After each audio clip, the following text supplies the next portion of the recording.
Okay, next question. Why was it important to you that Money Max be a guide and not just a calculator? So that's a great question. And that kind of goes a little bit deep though.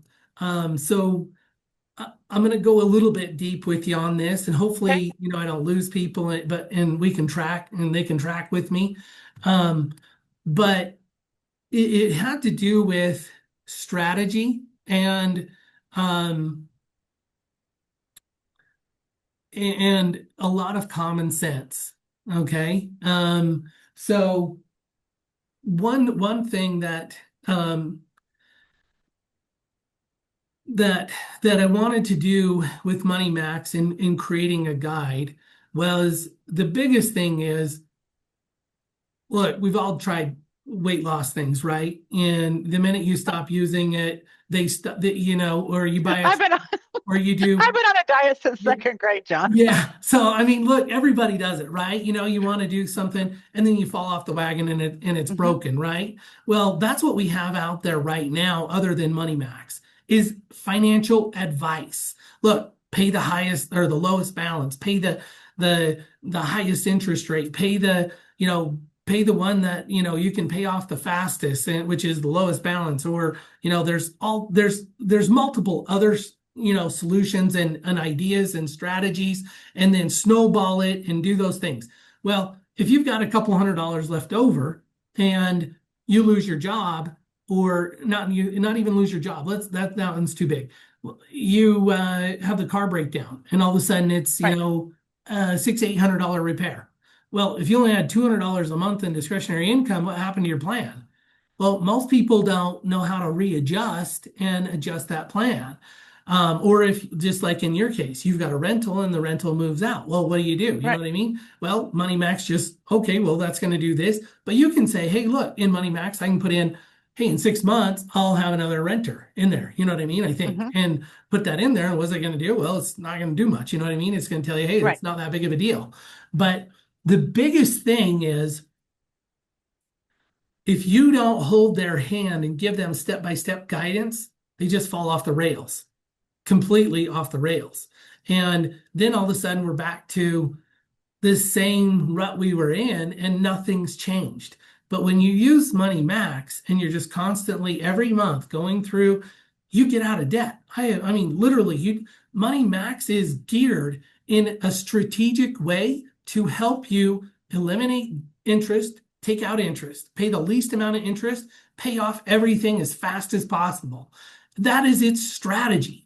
And it also comes into protection as well. So we use velocity banking, term velocity banking. We didn't coin or pioneer that name, but we pioneered the concept, and we pioneered it a long time ago, really back in 2004. And Money Max, the idea or the concept and the strategy was, my clients kept coming back and hitting the 30-year reset, like we talked about, right? Hmm. Well, here it is. I'm sitting there saying to myself and really to my clients, look, you've got money in a checking account and it's paying you zero. You know what I mean? But you've got 21%, 29%, 5%, 6%, 8% on all of your debt.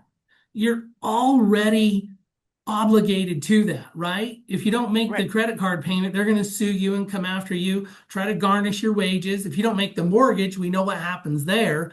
You got 90 days and then you go to notice of default. They're going to evict you out of your house. You're going to get foreclosed on. So we know all that liability and all of that obligation is there. So why not just combine the two and pay less interest, right? I mean, doesn't Right. it make sense?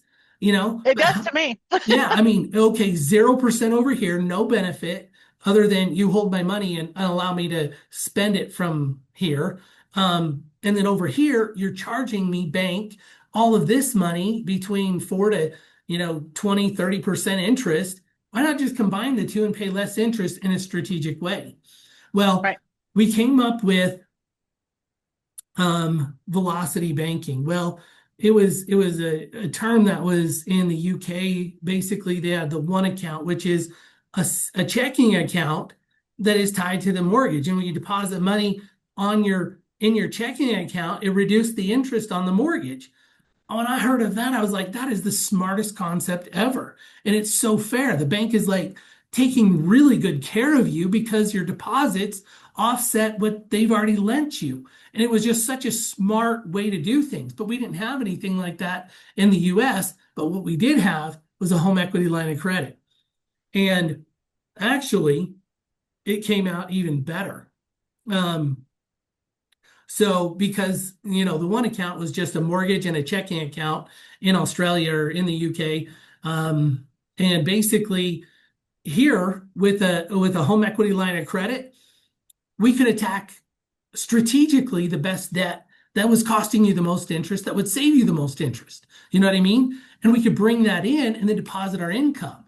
Well, so there was two ways that we could go about this. One was a first lien HELOC. So basically it overwrites your mortgage and it's just one HELOC. So that's just one big open line of credit.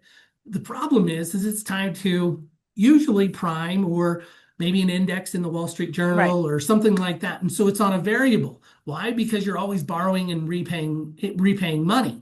Well, the thing that's scary in that situation, Kelly, is say you've got a $400,000 mortgage, and you can do this math with me really fast. It's really quick and easy. If you have a calculator, I check my do. math, you know what I mean? But basically 400,000, and let's say that that's at 6.5%. So 6.5%, so times 0.065, and then that's 26,000 a year divided by 12 should come out to $2,166, right? Yes. And 66 cents, 67 cents. 66 cents. Okay. So then you take 400,000, and what if your interest rate, so just a few years ago, rates were 3-4%, right? Ah, I wish we could go back. Yeah. Well, now all of a sudden they're what? They went 6-7%, right? So what is that? That's like a 3-4% swing.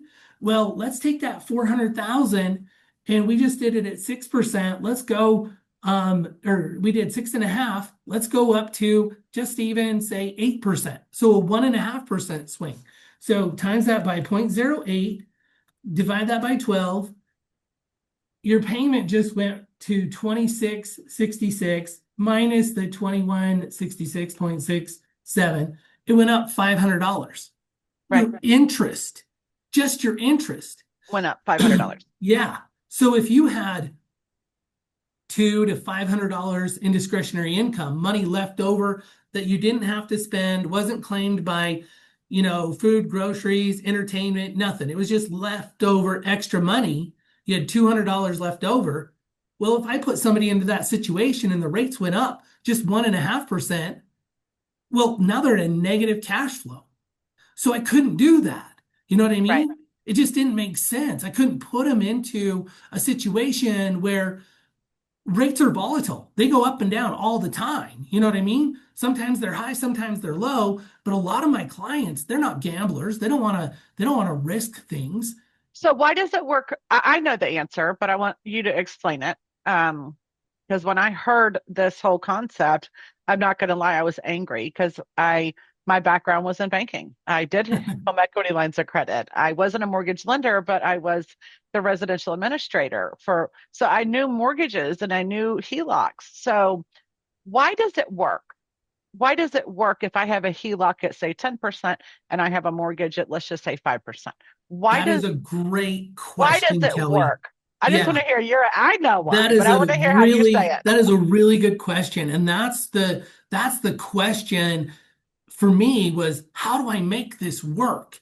Right. And all of a sudden I was looking at this, looking at, okay, a first lien HELOC, well, that's never going to work. I would not advise my client to do that. I think it's a horrible idea. And if you don't have a ton of cash flow, it's a very dangerous situation that you can get yourself into.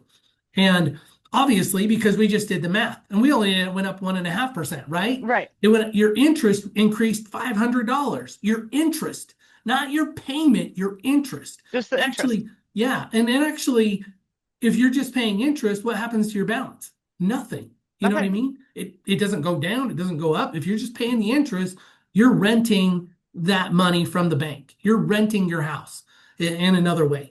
But how it works is a second lien home equity line of credit. Leave your first mortgage, leave it at 3, 4, 5%, whatever it is, fixed in. Leave it alone. Don't touch that mortgage that's locked in, fixed, and is not going to cause any change. But now we grab a home equity line of credit in a second position and just call it at 10%, right? Mm-hmm. Well, let's say that, for, just this client, the example client we're talking about, let's say he makes $5,000 and Money Max says, hey, I want you to take your whole paycheck, but I want you to borrow $5,000 from the line of credit and I want you to put it on a credit card, pay off a credit card. And maybe you owe, 2, 3,000 on a credit card, pay that one off and then grab another one and pull that in. And so those two are, one is paid off and another one we did, a couple $1,000s and Right. maybe it did, 7,000 or something like that. But now we owe 7,000 on the line of credit, but we paid off other debt with that. So you see what's happening? So if we had, say, an auto loan and we had a credit card and we paid off the credit card and we paid some down on the auto loan, now we owe $7,000 on the line of credit, right? Right. So now if they take their income, remember we were talking, hey, we got zero over here on the checking account and we're paying all of this interest on all of these other debts. Well, now if we take money from our checking account and we deposit it into the home equity line of credit, what happened? Well, the balance just went down. Interest is only built on the principal balance. So we only owe now $2,000 if we borrowed 7 and Money Max had us do that. So what's 2,000 even at 10%? Well, 2,000 times 0.1 divided by 12 is $16.67. You know what I mean? It doesn't really matter at that point.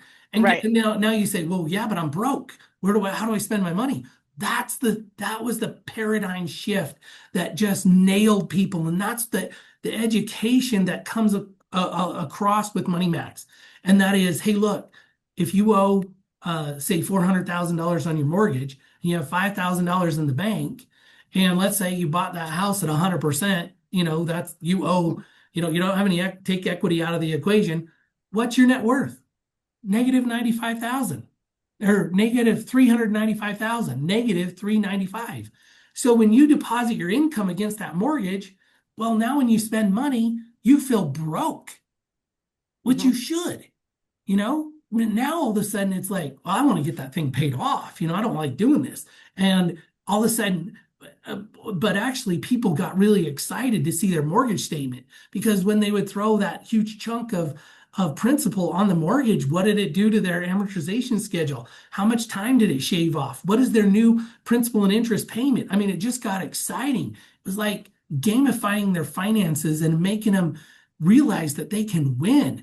And so to finish that story, when you deposit your income against that line of credit, well, now you owe next to nothing, $2,000 on that line of credit. Or if we only borrowed 5,000, we owe zero. Well, now, okay, well, how do I pay my bills? Well, if we use a credit card to pay those bills, now we're earning points on that. And then if we pay it off at the end of the month, it's all of a sudden earning us money on our expenses. You know what I mean? And not costing us Not money. costing. And so Money Max was that paradigm shift in strategy and focus and helping clients to have an action plan, step by step, do this, deposit your income over here, pay this bill now, do this step by step, all the way out.